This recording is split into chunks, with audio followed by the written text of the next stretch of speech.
Hey everyone, thanks for joining me. My name is Jeff Murrin, and in this video we're going to continue our ongoing conversation of Beowulf out of the Seamus Heaney translation of the Old English. I'm going to begin the discussion today on page 123. Now, if you remember from last time, what we saw was Beowulf going in underwater and taking on Grendel's mother. Grendel's mother being like the mama bear, wanting to avenge her son's death, and she, in the process of doing that, she goes to Herod and she attacks somebody, and that particular person that she attacks and takes away is Eshere, which is Hrothgar's favorite person, right-hand man, and beheads him. And so then Beowulf returns that favor and beheads her, goes and finds the corpse of Grendel, beheads it, and then comes back. And from there, he's lavished with even more gifts than he had before from King Hrothgar. We're still in Denmark. So let's go ahead and look. Everyone, has rested after this night. All of the evil creatures have been taken down, and so it says here at the section at the bottom of page 123, it says, "That great heart rested. The hall towered, gold shingled and gabled, and the guest slept in it until the black raven with raucous glee announced heaven's joy, and a hurry of brightness overran the shadows," which I find that to be very interesting. It's not usual in literature for the raven to announce the joy of heaven. What a strange thing. Usually ravens are associated, like we got Edgar Allan Poe in the raven. They're sort of dark, dreary animals that are often associated with things perhaps like witchcraft or something like that. But in this case, it's something totally different. And I think it's just a symbol that we have here of like this darkness and destruction and things that are evil have been eradicated, have been totally eliminated. And even now, something like the raven is what we have ushering in light and dawn. All right. So I think it's a literary technique here for the author to show us just how much Beowulf has given to these people, in that even the raven is now singing and announcing the morning. All right. If we want to continue on page 125, if you remember also, Unferth gave Hrunting a sword to Beowulf for him to use, and it was one that had never failed in battle ever until this time. All right, but check this out. It's about 2 lines down from the beginning. It says, "Then that stalwart fighter ordered Hrunting to be brought to Unferth, and bade Unferth take the sword and bade Unferth to take the sword and thanked him for lending it. He said he had found it a friend in battle and a powerful help. He put no blame on the blade's cutting edge. He was a considerate man." All right, so really what we see here is a lot of character development, or we see a lot of, how would you say it, that Beowulf is definitely a stand-up guy, because, he was pushed by Unferth when he first got there. He pushed back a little bit, but then in doing so and fulfilling the thing he set out to do, take care of Grendel, after that, Unferth had a completely different way of approaching him. And he never held it over Unferth's head. He never said, "Oh, remember when you thought I was no good? Oh, remember that? I'm going to keep you down." He didn't do that. He made sure that, all right, if you see that I am worth something and you aren't going to continue down that path of bad-mouthing me or whatever, then I too will see to it that you are respected.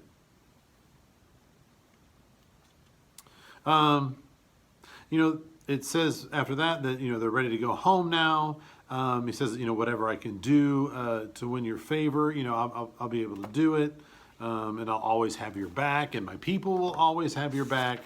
This is something that we've made a bond and a friendship here. Beowulf has with Hrothgar. All right, and so we see on 127, line 1840, it says, Hrothgar spoke and answered him. All right, and I'm going to skip 3 lines. It says, "You are strong in body, and mature in mind, and impressive in speech." All right, it's almost like he's like the Achilles and Odysseus all in one. He's got the strength, and he's got the mind, and he's got the words. All right, so that's something I find to be pretty interesting the way he's described there. It says, "If it should come to pass that Hrethel's descendant," that's King Hygelac, that's Beowulf's king, okay?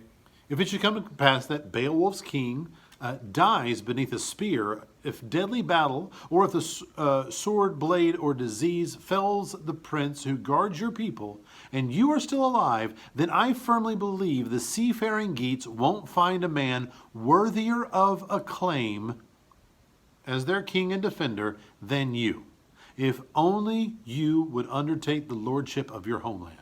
So Hrothgar is saying, look, you've done us a favor. Absolutely. The relations between us are tight, and that's never going to go away. And I swear, you're the triple threat. Mind, body, spirit, words, all this stuff, whatever. You have everything, and you would do well if something should ever happen to King Hygelac. You're the man for the job to take over after that. So plant that little seed there. All right. Skipping a couple lines, says, "What you have done is to draw two peoples to you have what you have done is to draw two peoples, the Geat nation and us neighboring Danes, into shared peace and a pact of friendship, in spite of hatreds we have harbored in the past."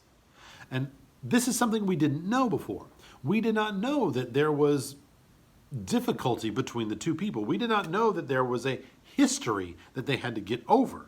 All right, but it says that they have harbored hatreds for one another in the past. So not only did Beowulf take it upon himself to come and fight Grendel, and then fight Grendel's mother, he's also done a great job in representing his people, his own people, to the Danes, and in such a way that he's bridged. Again, I mean, he's a diplomat on top of being a great warrior. Skipping about 4 more lines, he says, "I know your people are beyond reproach in every respect." All right, so I find that to be interesting.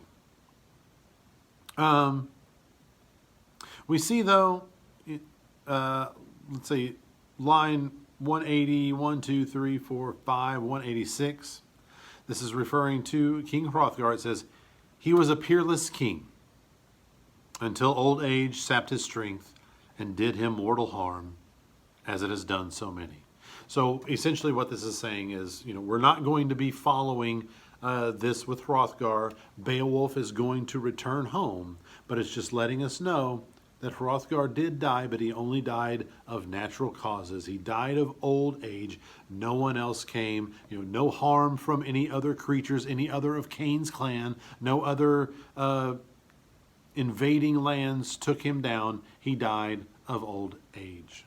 All right. It's interesting, too, here on 1890, line 1890 on 129, it says, "The Coast Guard spied them." Remember that? That's the Coast Guard who at first went down and was like, "Who the heck are you? Why are you all here?"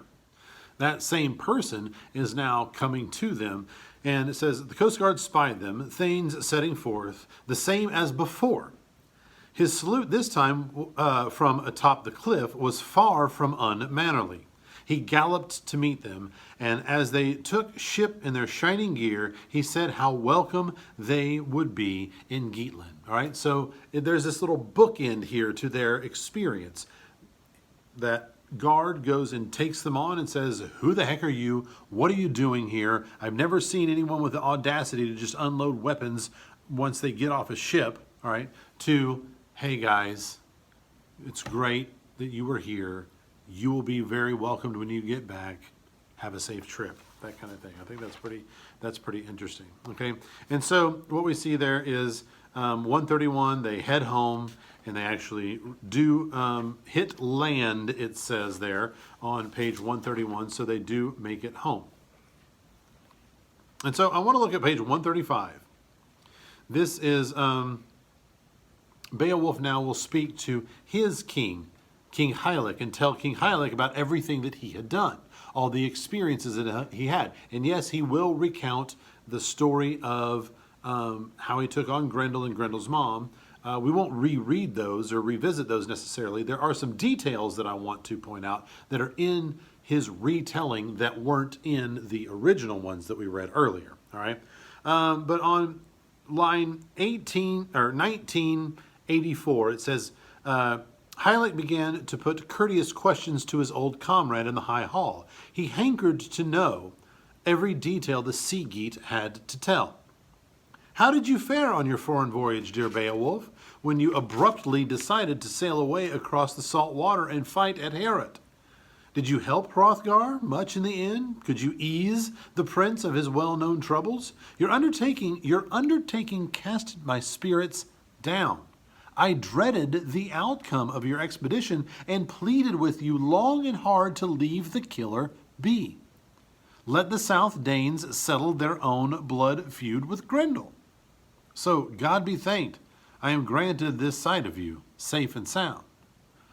And I thought, wait, this is Beowulf. This is the mighty warrior who ripped somebody's, a beast's arm off and lopped off the head of his evil mother. What is this business about? I pleaded for you not to go, and thank God you made it back all right? How come whenever the Beowulf ended up on the shore, that guard looked at him and said, I can tell that you're no hanger-on in a hero's armor. You're the real deal. But his own people are like, whew, I didn't want you to go. I didn't know how that was going to work out. But I'm glad you made it. Not at all what I expected. All right.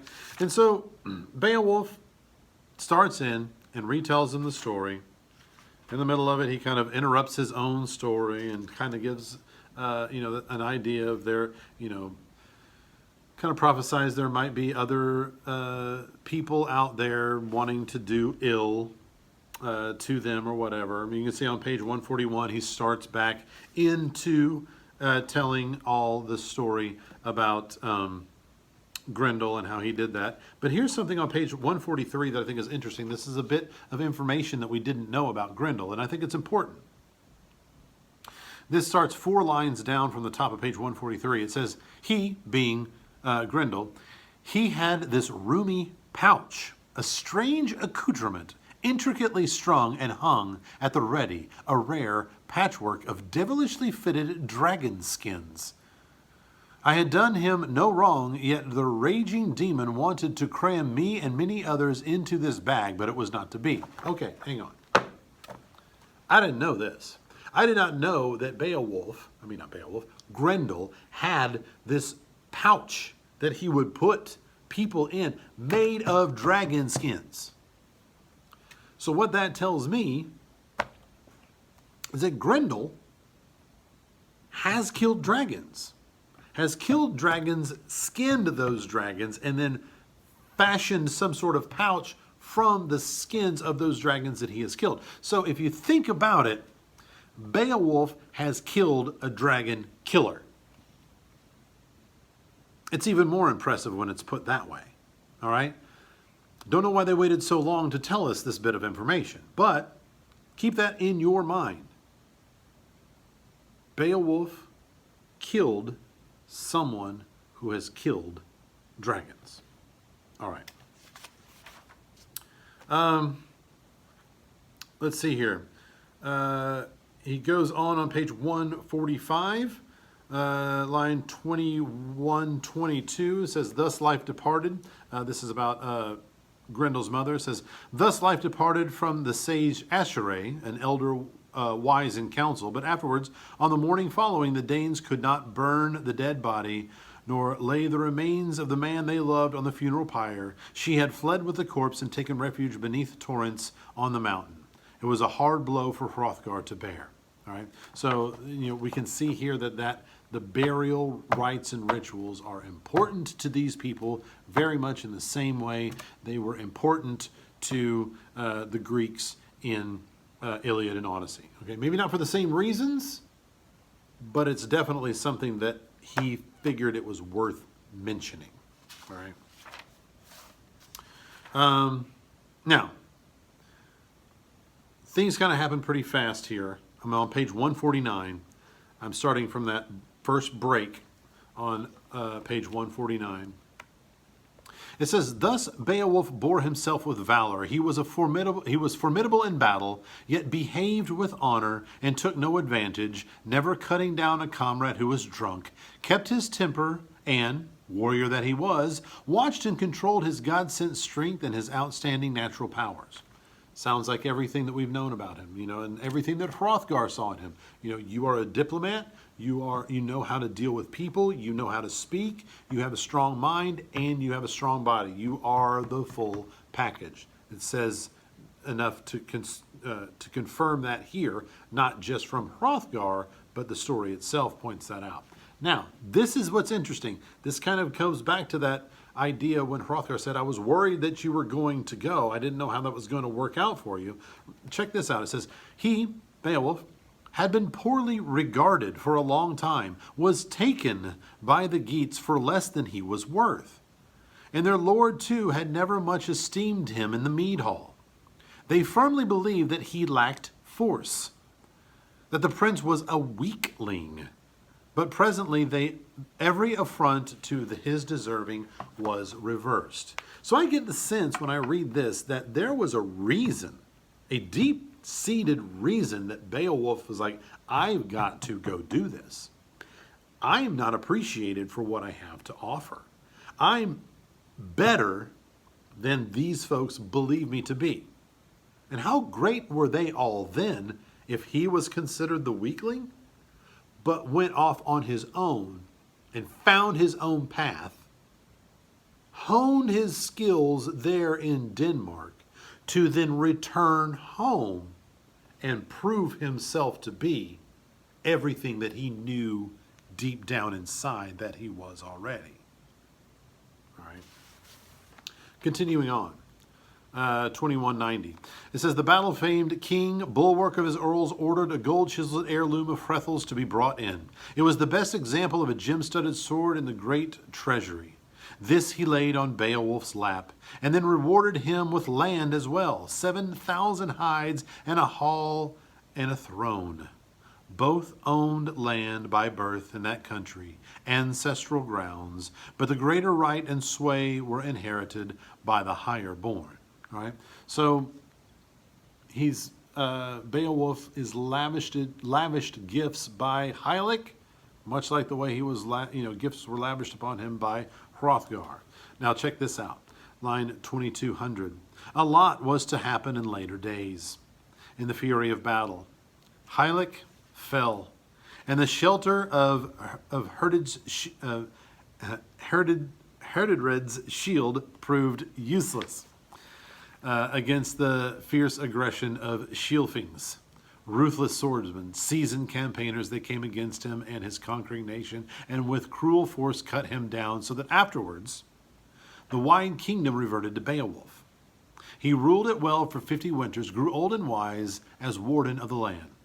So battles still raged on there in Geatland in southern Sweden.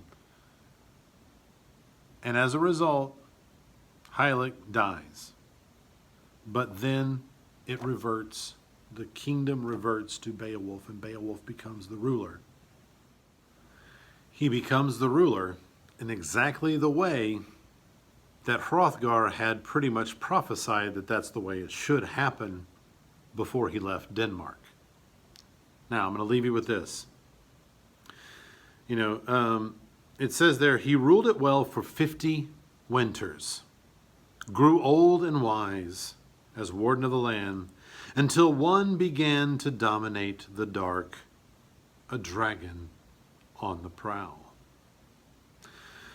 So Beowulf has not yet finished fighting. He's dealt with the demon Grendel. He's dealt with the demon Grendel's mother. Now, it's dragon time. So stay tuned for that. Come back and check that one out. But until the meantime, I want you to read on your own, annotate on your own, and come up with your original thoughts. And then meet me back here, and I'll give you my original thoughts on, well, what goes down with the dragon. All right? So until then, and as always, I want to wish you happy reading.